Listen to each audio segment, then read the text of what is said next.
গত 3 তারিখে আমি শুনি মিনাখায়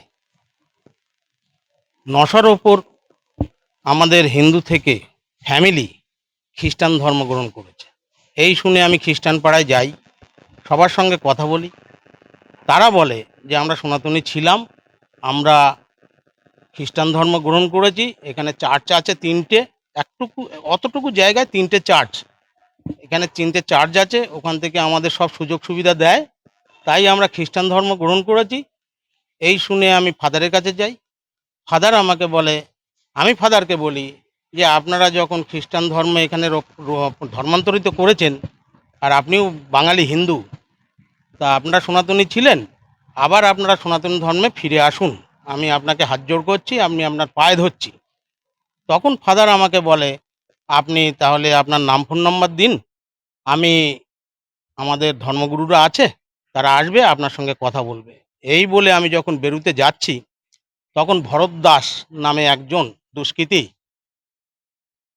প্রায় 200 সংখ্যা নিয়ে আমার উপরে আক্রমণ করে এবং আমাকে ধাক্কা দিতে দিতে একটা বাইকে তোলা হয়। বাইকে তুলে একটা পার্টি অফিসে নিয়ে যাওয়া হয়। সেখানে গিয়ে অকথ্য আচরণ করা হয় এবং সেই আচরণ শুনে আমি থানায় যাই। সেখানেও গিয়ে রুদ্র, ভূদেব, আর এক মহিলা ছিল জয় দাস, আর মহিলা ছিল, মহিলার নাম কি, জুলি ঘোষ, এরা জলি ঘোষ, এরা থানায় গিয়েও আমার ওপরে চড়াও হয় পুলিশের উপস্থিতিতে। এবং পরে ওসি আসে, ওসি এসে আমাকে একটা ঘরে ঢুকায়, বসিয়ে রাখে। কিছুক্ষণ পরে ভরত দাস ওসির সঙ্গে সেই ঘরে ঢুকে ভরত দাস বলে যে আমার জেলায় কথা হয়ে গেছে, এই লোকটা এই বসিরহাট জেলায় এসে দীর্ঘদিন ধরে এই সব করছে, ধর্ম করছে, করে এই জেলাকে অশান্তি করছে, হিন্দু থেকে খ্রিস্টান, খ্রিস্টান মুসলিম, এই সব, একে হাড়গোড় ভেঙে দিন। ওসিকে বলে একে গ্রেপ্তার করুন। ওসি আমাকে বলে আপনাকে আমি গ্রেপ্তার করব। অত্যধিক খারাপ ভাষায় ওসি আমাকে কথা বলে। তারপরে আমাকে অনেক সময় বসিয়ে রাখা হয়, আমাকে নিয়ে যাওয়া হয় তারপরে ওসির ঘরে। সেখানে গিয়ে দেখি ভরত দাস বসে আছে, আরও সঙ্গী বসে আছে এবং ফাদার বসে আছে। ওসিকে ফাদারকে ওসিকে জিজ্ঞাসা করে যে আপনার কোনো কমপ্লেন আছে, আপনি দিতে পারেন মহারাজের বিপক্ষে। ওসি বললেন না, এই ফাদার বললেন না, আমার কোনো কমপ্লেন নেই মহারাজের বিপক্ষে। ওসি আবার ফাদারকে চাপ দিচ্ছে যে মহারাজের বিপক্ষে কিছু বলুন, আমি লিখে নিচ্ছি, মহারাজকে আমি গারদে ঢুকাবো। ফাদার বলছে আমার কোনো অভিযোগ নাই, তাহলে কেন আমি অভিযোগ জানাবো। এইভাবে তার মধ্যেখানে আরেকটা ঘটনা ঘটেছে। আমাদের ছেলেরা যারা থানায় বসেছিল, এই ভরত দাস, যখন আমি থানার ভিতরে ছিলাম, এই ভরত দাস, রুদ্র, এরা মিলে প্রচুর মার মেরেছে, মেরে তাড়িয়ে ওই থানার ভিতরে একটা পুকুর আছে, সেই পুকুরে ফেলে সেখানেও মেরেছে। হাত উঁচু করে রেখেছে, একটা মোবাইল তার হাতে ছিল জলে, সেই হাতটাও তাকে ইঁট দিয়ে মেরেছে, মোবাইলটা পড়ে গেছে জলে পুকুরে, সে আমরা এখনো মোবাইল আনতে পারিনি। তাই আমরা কি করলাম, আমরা আমাদের যে অসুস্থ যারা ছিল তাদেরকে আমি খুঁজে খুঁজে বের করেছি, তারা পালিয়ে গেছে ভয়তে। আমি খুঁজে খুঁজে বার করে তাদেরকে আমরা হসপিটালে নিয়ে যাই। হসপিটালে নিয়ে গিয়ে তাদেরকে ট্রিটমেন্ট করে আমরা থানায় আসি। যখন থানায় আসি, ওসি আমাদের রাস্তার ওপরে বেড দিয়েছে, থানায় যাওয়া হবে না, থানায় ঢোকা হবে না। আমরা বলি যে আমরা কমপ্লেন দেবো, ওসি বলে কমপ্লেন নেওয়া যাবে না। তারপরে কোনো ক্রমে আমাদের দুজনকে থানায় ঢুকতে দিয়েছে এবং ওসি রাস্তার ওপরে এসে অকথ্য আচরণ করেছে, খারাপ আচরণ করেছে। তাই আজকে আমরা সেদিন মোবাইল কেড়ে নিয়েছে, থানায় জলে ফেলে দিয়েছে মোবাইল, আমার মোবাইল কেড়ে নিয়ে মোবাইল হ্যাক করে রেখেছে ওই থানায়, মিনাকা থানার ওসি। যে অসুস্থ যে ছেলেরা ছিল আমার, তাদেরকে নিয়ে আমি এসেছি। এই দেখুন, এই এসো, এই দেখুন এরা জলে পড়েছিল, আপনারা ভিডিও দেখবেন, ভিডিওতে কিভাবে অত্যাচার করা হয়েছে। তাই আমরা এসছি। এই দুষ্কৃতীরাজ, এরা দুষ্কৃতী, মিনাখার দুষ্কৃতী, এই দুষ্কৃতীরাজ আমরা বসিরহাট জেলায় চালাতে দেব না। তাই আমি থানায় ডায়েরি করেছি, এফআইআর করেছি। আজকে এসপি মহাশয়কে আমি জানাবো এই দুষ্কৃতিরাজ এই বসিরহাট জেলায় যেন আর না হয়।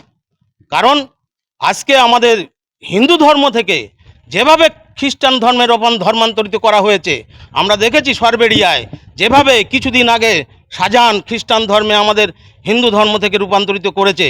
তো এইভাবে চললে আমাদের হিন্দু ধর্ম তো নাগাল্যান্ড হয়ে যাবে। যেখানে নাগা বাবাদের জায়গা ছিল, এখন সেটা নাগাল্যান্ডে হয়ে গেছে। খ্রিস্টান মুখ্যমন্ত্রী আমাদের এই পশ্চিমবঙ্গ, আর কিছুদিনের মধ্যে খ্রিস্টান মুখ্যমন্ত্রী আমাদের দেখতে হবে।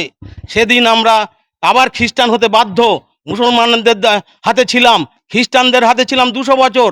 আমাদের ক্ষুদিরাম গলায় ফাঁসি দিয়েছে, তা আমরা চাই না আবার ক্ষুদিরাম গলায় ফাঁসি দিই। তাই এর বিরুদ্ধে আমাদের আন্দোলন, আমরা এর বিরুদ্ধে আন্দোলন গড়ে তুলব।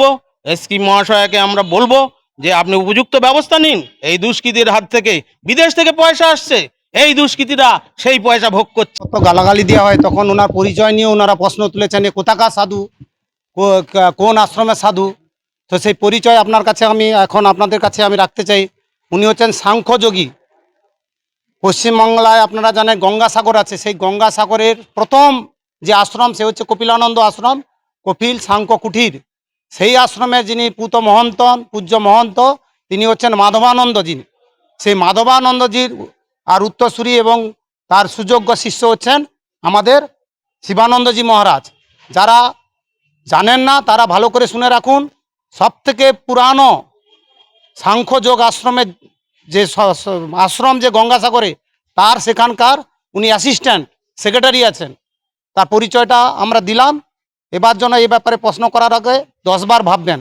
এবং সন্ত সমাজ থেকে উনি স্বীকৃত। আমরা 10 নামী সম্প্রদায় থেকে ওনাকে স্বীকৃতি দিয়েছি। এবং উনি আমাদের বিশ্ব হিন্দু পরিষদের যে সন্ত সমাজ তারও দায়িত্বে আছেন। আমিও প্রদেশ থেকে আজকের এসেছি।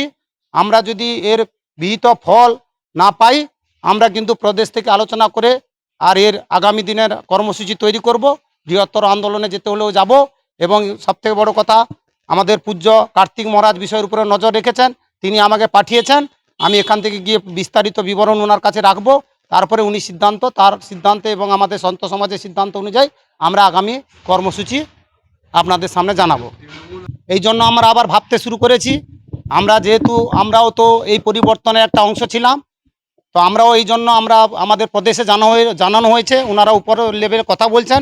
সেটা যদি বিহিত ব্যবস্থা না হয়, আমরা আবার মাঠে নামবো। এই সরকারের বিরুদ্ধে নামতে হলেও আমরা নামবো। আমার নাম স্বামী ধনব্রতানন্দ গিরি, আমাদের দক্ষিণবঙ্গ প্রান্তের সন্ত প্রমুখ। এই সরকার গঠন হয়েছে 3 মাস, এখন শিশু আছে, এখনো সময় দিতে হবে। কিন্তু কোণে কোণে যে এই অসুররা বিরাজ করছে, সেই তৃণমূলের আমলে সেই যে অসুর, তারা তো কোণে কোণে আছে। তা সরকার সময় পেলে সে ওষুধদের ধরবে। আর এখন এসপি সাহেবের কাছে আমরা এসছি, এসপি সাহেব ধরুন, আমরা সব জায়গায় যাব, সব থানায় যাব, আমরা ডেপুটেশন দেব। তা আমরা সেই সব ওষুধদের তো সরকার ধরতে আসবে না। সরকার আছে এক জায়গায়, প্রশাসন আছে এখানে, তা প্রশাসন ধরুক।